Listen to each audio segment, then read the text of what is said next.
ডিএনসিসির Covid dedicated হাসপাতালে ডাক্তারের পরামর্শ নিতে ২ ঘন্টা ধরে অপেক্ষায় ডেঙ্গু আক্রান্ত রোগীরা, অথচ দায়িত্বরতদের অবহেলায় কেউই ডাক্তারের দ্বারস্থ হতে পারছেন না।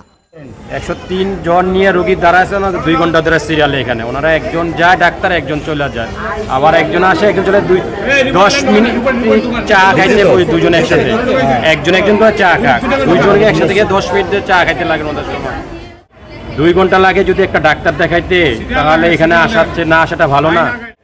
কালের কণ্ঠের ক্যামেরায় রোগীরা অভিযোগ জানাতে শুরু করলে পাল্টে যায় দৃশ্যপট।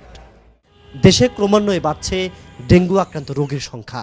এই সপ্তাহে ডিএনসিসি কোভিড ডেডিকেটেড হাসপাতালে রোগী ভর্তি হয়েছেন 150 থেকে 160 জন। নারী, শিশু ও পুরুষ রোগীদের জন্য পৃথক ওয়ার্ড খুলেছে হাসপাতাল কর্তৃপক্ষ। হাসপাতালের ওয়ার্ডগুলো ঘুরে দেখা যায় আক্রান্তদের মধ্যে শিশুদের সংখ্যা তুলনামূলক অনেক। শিশুদের সেবা যত্নে ব্যস্ত অভিভাবকরা।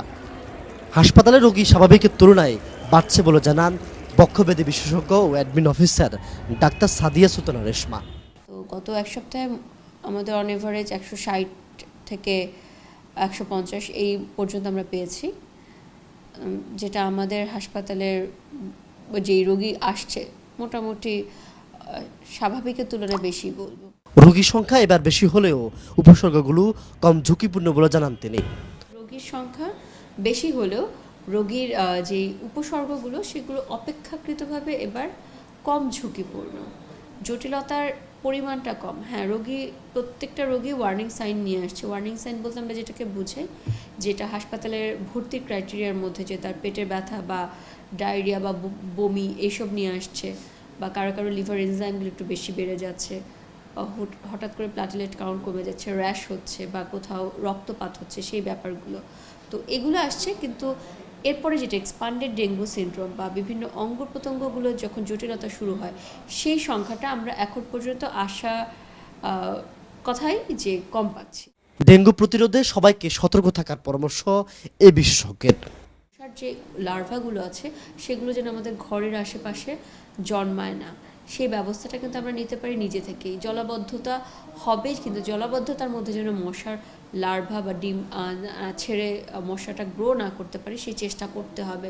নিজের আশেপাশের ঘর পরিষ্কার করতে হবে, ময়লা পানি যেন কোথাও জমে না যায়, বা পানি যেন কোথাও জমে না যায়, ঘরের কর্নারগুলোতে পানি না জমে থাকে, এই ব্যাপারগুলো দেখতে হবে। মনে রাখতে হবে যে এডিস মশা কিন্তু শুধুমাত্র রাতে কামড়ায় না, দিনের বেলাও কিন্তু এরা কামড়াচ্ছে, এবং দিনের বেলায় বলা হয় বেশি। স্বাস্থ্য অধিদপ্তর সূত্র বলছে, দেশে গত 24 ঘন্টায় ডেঙ্গুতে আক্রান্ত হয়ে 5 জনের মৃত্যু হয়েছে। চলতি মাসের প্রথম 5 দিনে 16 জন এবং চলতি বছরে এখন পর্যন্ত ডেঙ্গুতে 182 জনের মৃত্যু হয়েছে। জুনেদ আল হাবিব, কালের কণ্ঠ, ঢাকা।